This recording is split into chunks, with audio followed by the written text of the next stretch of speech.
So hello everybody, NailsofNorway here again, and it's been a long time again, but I have been down and out with a flu for a long time, so I'm so sorry and sorry about my voice. But you can see that I have removed some of my old design here, and my nails looked pretty good. I did not need an infill or anything. But when I removed my design on my other hand, in the meanwhile, the good hand has started to lift. So you can see, or you might not see it, but I had a huge lifting on the side here. And if you are going to use an e-file, you have to be trained to do that. You have to be really careful, and I am cutting behind the lifting, so when I get down to my or near my nail, I can just flick the lifting away. So I am just filing off the lifting here and there. I have no idea. It's happened several times when everything looks okay and I go back after 10-15 minutes and I'm taking a good look at my nails again, and I have a lot of lifting, so I'm not sure if there are the vibrations from the e-file that causes it. I have no idea. Are there anybody else that have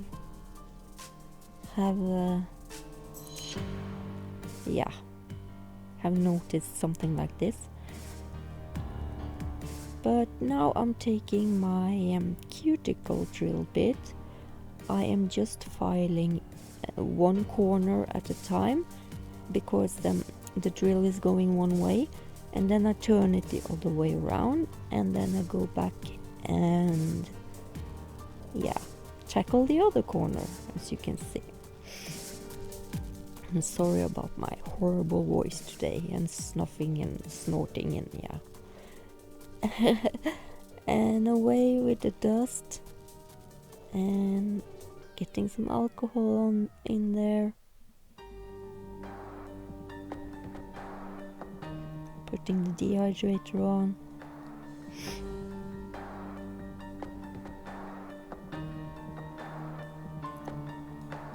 So I'm just going to do a little infill.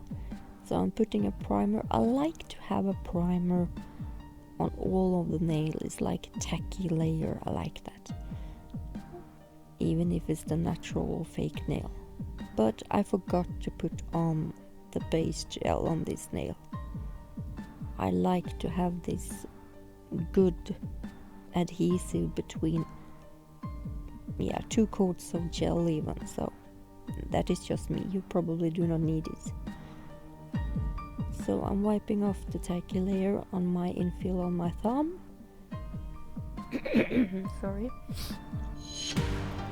And then I'm taking on the primer on the rest of my nails.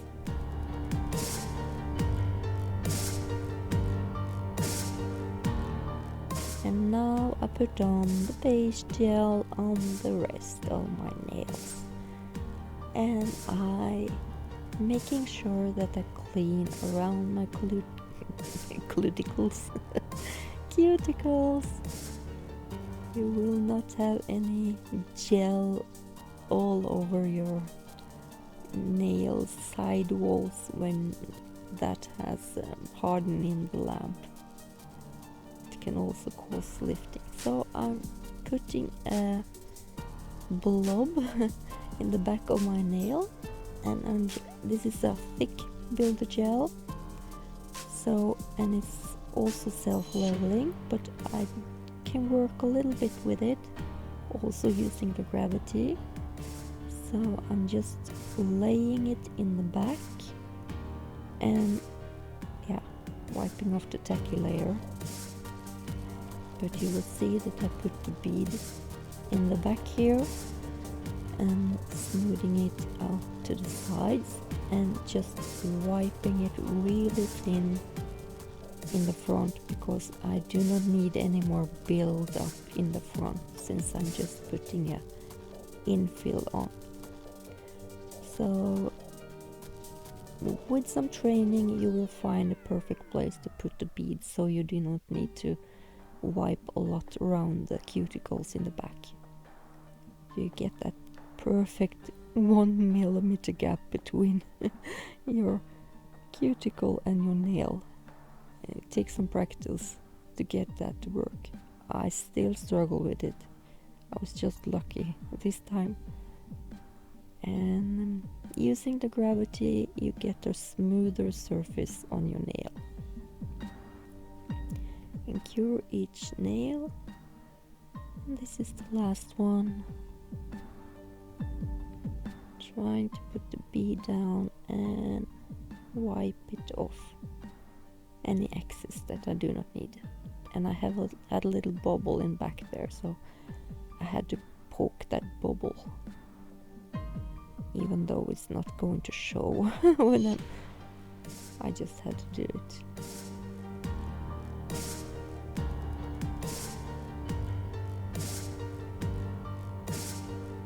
So there,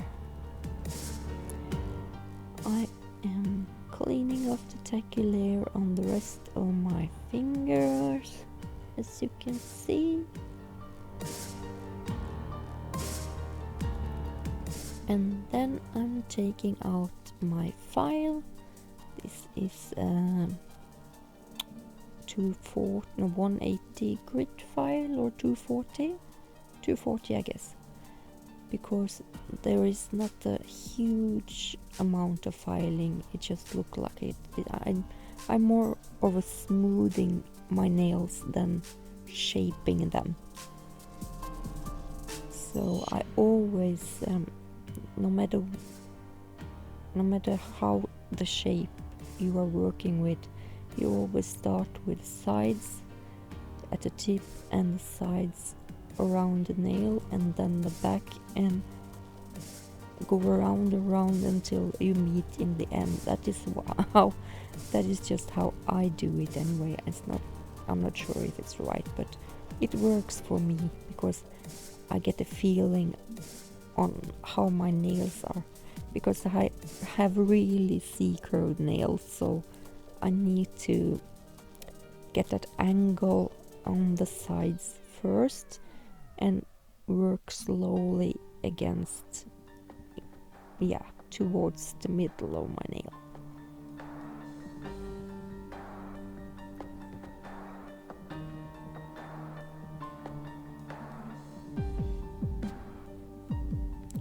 Wiping off the dust again.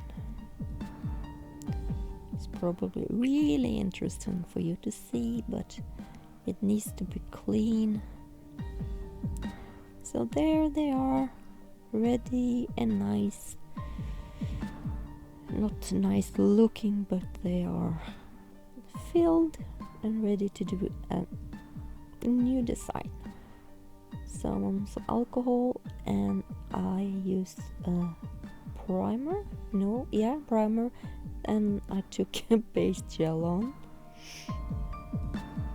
I am going to use a shellac or gel polish design on all of my nails, so that is why I use a gel base, because since I'm going to use the metallic, especially the metallic procedure, or the metallic polishes, there are a special procedure to do that, so I wanted to do the steps really carefully to get a nice result. I'm going to show you now what I mean by that, or later. So this is my jewels that I've used on my thumb and ring finger. It's a gorgeous rose gold with a lot of different shimmers in it. I really love it. And that brown specks that I had on my thumb, cuticle thumb, was not nice, but that was me trying to cook something, and I burned something on top of my finger, so that was not nice. So curing it for 30 seconds in an LED or 2 minutes in a UV lamp. I used 3 layers of this one to cover really well. This is the second one. And this is the third layer.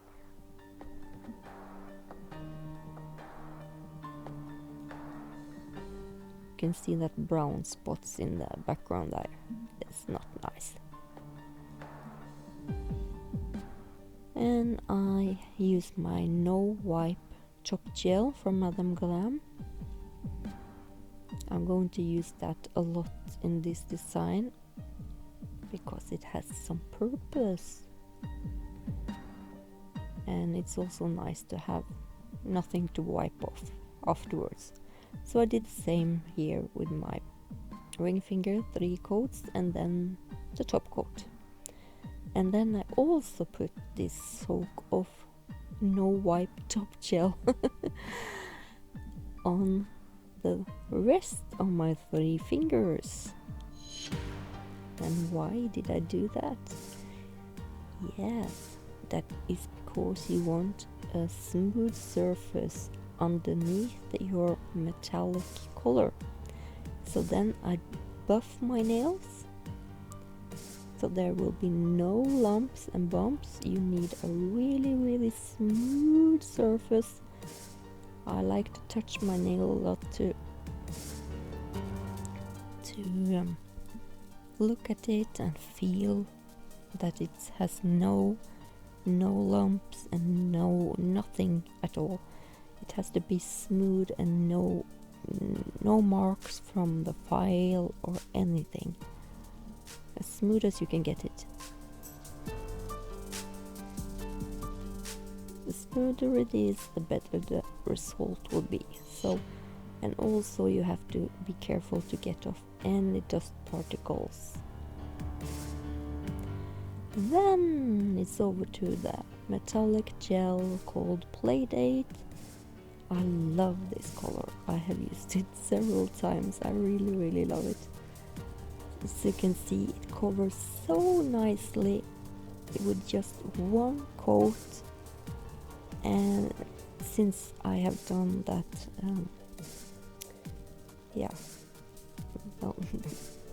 done the base, the base job, and clean up the edges.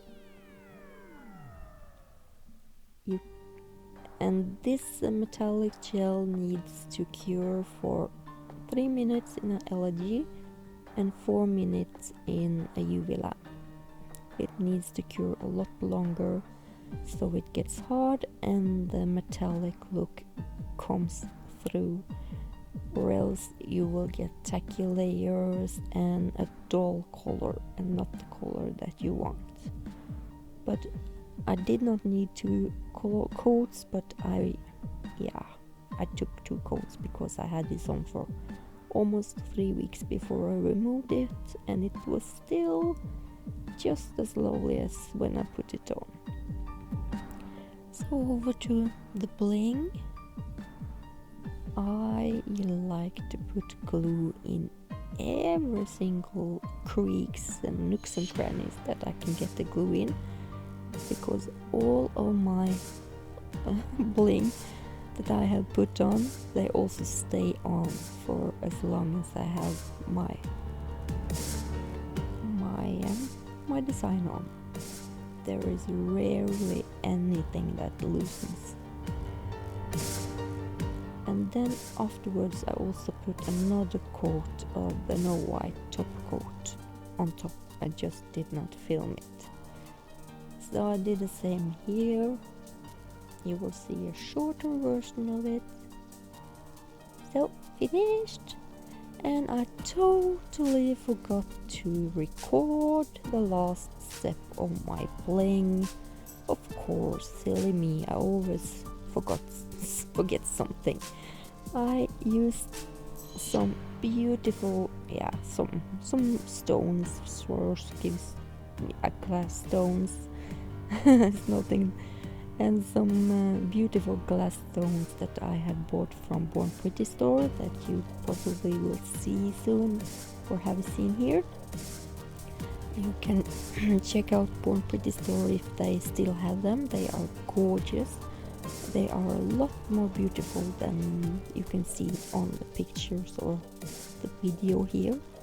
I really like this design, and I got a lot of attention when I was on my holiday with the Spanish ladies down on the Canary Island, and they liked it. So I hope you all like it, and I really hope to see you again a lot sooner and a lot more often than I have done. So see you again soon, hopefully, everybody. Bye bye for now. Bye bye.